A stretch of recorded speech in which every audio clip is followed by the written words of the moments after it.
From the earliest writings of man, we know that the human race has been comprised of the haves and the have-nots. When I was a kid back during the Great Depression, I was obsessed with a desire to know what invisible something separated the haves from the have-nots, being a have-not. I wanted to know why so few managed to be well off financially in a country where success is available to everyone.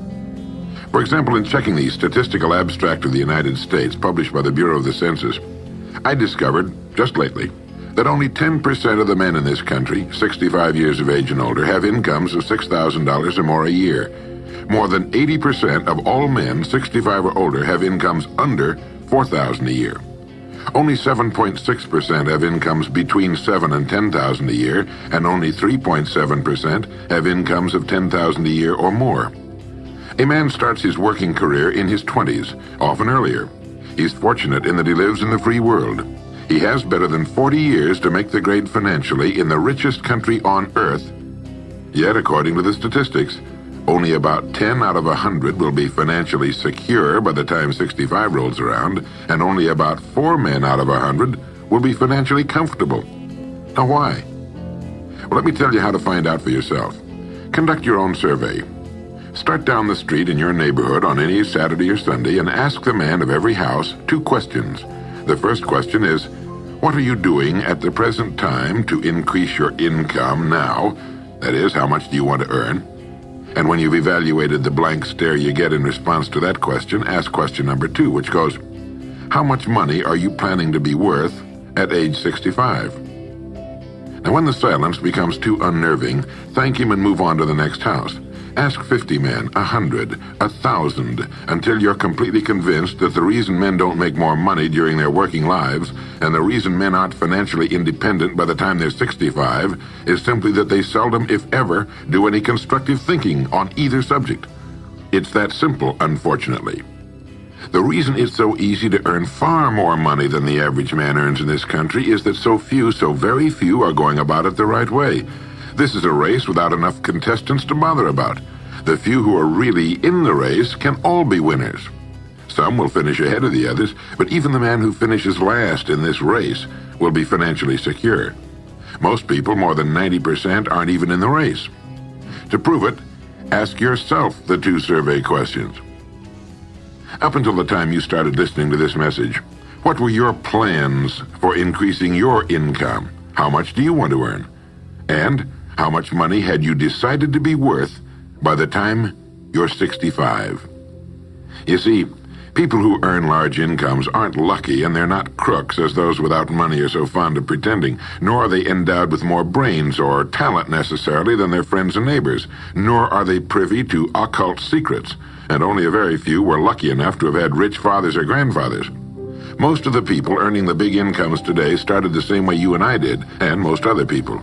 The only difference between the men who earn big incomes and those who earn small incomes is that those earning big incomes decided to earn more.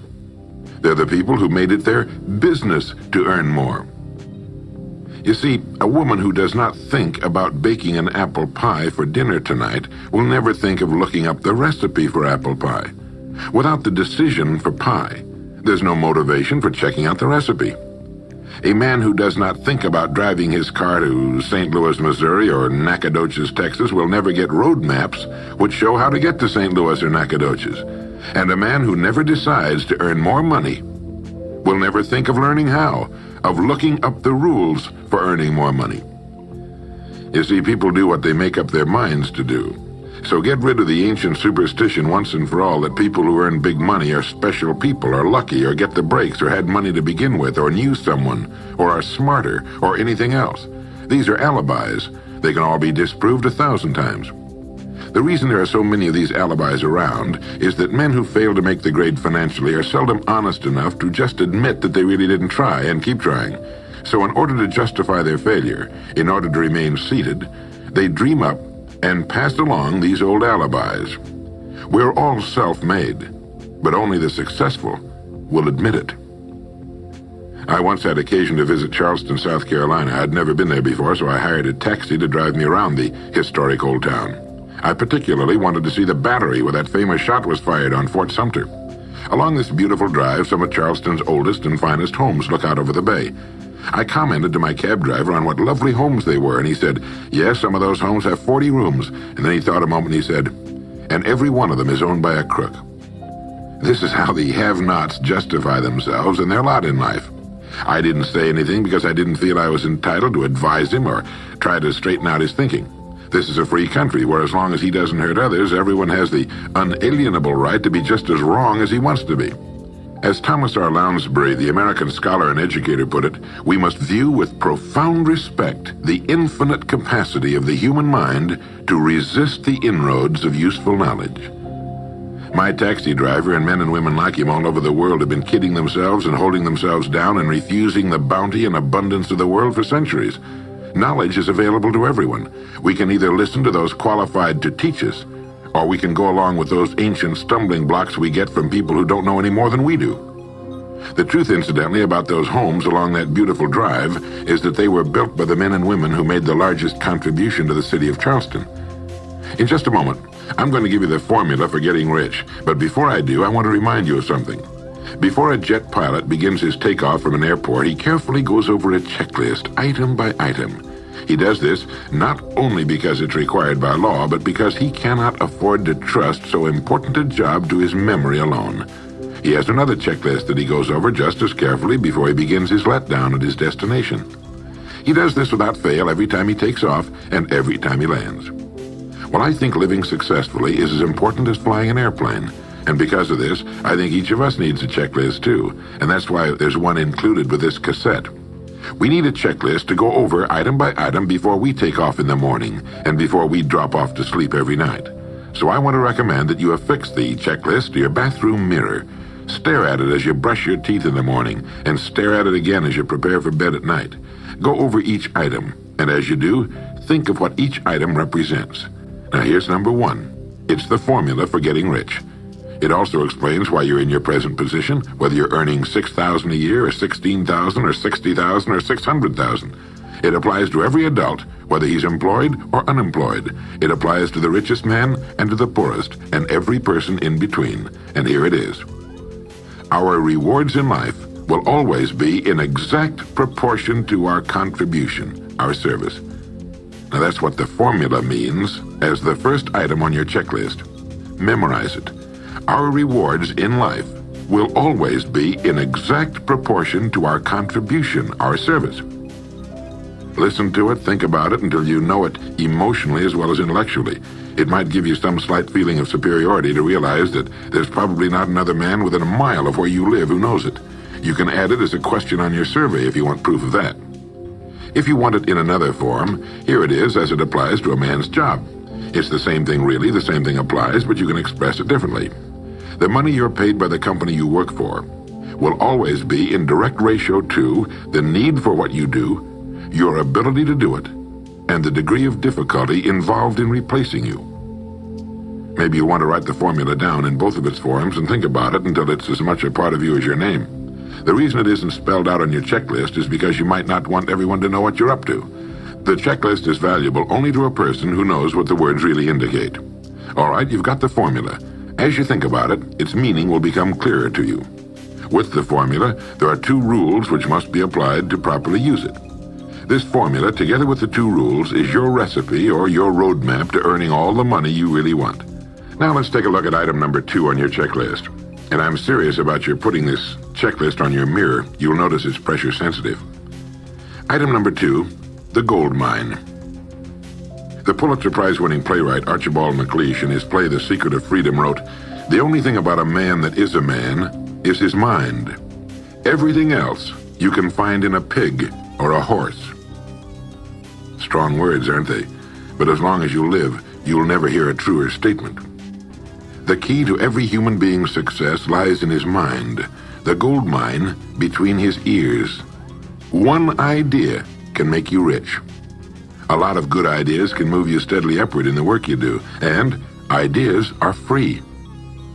Now just think, there's nothing now being done commercially that will not be done better, much better in the years ahead. Next year's homes and most of what's in them will be better than this year's. Next year's cars will be better. Next year's manufacturing, distributing, marketing, and selling and advertising should be better. Nothing is now being done as well as it must be done in the future, and every innovation, every new improvement will be somebody's brainchild. Now, what's your specialty? How many good ideas have you come up with during the past year? If you continue on as you have in the past, where will you be and what will you be earning, say, a year from now, 5 years from now? Every day of our lives, we walk or drive by more opportunity than we could develop in a lifetime in 50 lifetimes. Back in the 20s, Sinclair Lewis wrote that you can kidnap a man, blindfold him, take him to any city in the country with a couple of notable exceptions, put him in a chair in the downtown area, take off his blindfold, and he could sit there a week and not be able to tell you what town he's in. The streets are all alike. The buildings are all alike. The businesses all look alike. This is still largely true today. The reason for this being that most businessmen in this country are playing a game called follow the follower. If a man goes into business, no matter what line it happens to be, the first thing he does is make certain that his place of business, outside and inside, looks exactly like every other place of business of that type in the country. Do you know why? It's because he's been playing copycat since he was a year old and does it without thinking about it. For the same reason kids dress alike in school. He wants to be one of the gang. He doesn't necessarily examine all the business establishments in his field and pattern his on the one outstanding example, the one that inspires him, the one that he can really believe in. He just does what everybody else in his business is doing, and by this simple process, he guarantees his own mediocrity. Whose drum are you marching to, if indeed you're marching to anyone's, and why? Remember, whatever you now do for a living will be done differently, quite differently a few years from now. Never in the history of mankind have the opportunities for all of us been so great. But the great majority of people will be the beneficiaries of progress, not those who bring it about. Which group are you going to belong to? If you want to be a contributor, not just a beneficiary, here's the first rule. It appears on your checklist as the gold mine. So, think. Think deliberately and with a purpose. Use the gold mine between your ears. Begin by thinking at a special time every day. Back during the Depression, a New York lumber dealer was growing rich while other lumber dealers were going broke. When asked how he did it, he said, "Every evening when I get home, I close myself up in a quiet room, sit in a comfortable chair, and ask myself, how will my business be conducted 10 years from now? Then I try to do it now." Instead of competing with every other lumber dealer, which is what they were doing, he was creating. He was doing the very thing man was designed to do, the very thing man does best. A company growing at the rate of 10% a year will double its size in less than 8 years. But a man can improve his effectiveness 50% or 100% a year or more. The experts tell us that every one of us has within him deep reservoirs of ability, even genius, that he habitually fails to use. Well, let's begin now to reach into these deep, rich areas of pure net profit and use more of our real abilities. Let's think. Here's the best way I've found to make yourself think. Start getting up a little earlier than you're accustomed to. Right off the bat, this gives you extra time that 95% of the men in this country are not using at all. 1 hour earlier a day gives you 6.5 extra 40-hour weeks a year. But at this time in the morning, take a refreshing shower, dress, get yourself a fresh hot cup of coffee if you're a coffee man, and then sit down to a clean sheet of paper. At the top of the paper, write your financial goal. Now, this is the amount of money per year you intend to earn soon. Incidentally, you might like to keep this to yourself, too. It's nobody's business but yours. Then, start to think. Think about your goal and what it'll mean to you and your family. Then see how many ideas you can come up with to help you reach that goal. Ideas to improve what you now do for a living. Ways of increasing your contribution to match your income goal. You know, jobs don't have futures. People do. No matter what line of work you may be in, there is within it more than enough opportunity to last a lifetime. You don't have to think of brand new ideas or revolutionary new ways of doing things, although you well might come up with some. Think of ways of improving what is now being done. If you are to increase your income by the amount you specified, you must find ways of increasing your contribution, your service. And the key to this is to be found in your mind, in that gold mine between your ears. Try for 5 ideas every morning and write them down, and save those sheets of paper in a special idea file. Many, perhaps most of your ideas will be worthless, but some of them will be very good. A few will be excellent, and every once in a while you will come up with something really outstanding. You see, 5 ideas a day is 25 a week if you don't think on weekends. Now that's more than 1,000 ideas a year. One idea can get you to that income you're shooting for. The law of averages swings so far in your favor you just can't miss. Try to develop a sense of expectancy. That is, try to hold the feeling that the goal you're shooting for is a sure thing, and that it's only a matter of time before it's realized. You know, Henry Ford didn't start making cars until he was 45. A friend of mine started a new company at 65. He's still going strong, and his new company has sales of better than $300 million a year. It's almost never too late. Try not to think of things outside of your own line of work or whatever it is you're most interested in. To think well and profitably, you must discipline your thinking. Keep it on course, controlled, keep it in one field, specialize. Now for the final item on your checklist. It appears as the word. And the word is attitude. Attitude has been called the most important word in the language. William James put it this way. He said, "The greatest discovery of my generation is that human beings can alter their lives by altering their attitudes of mind."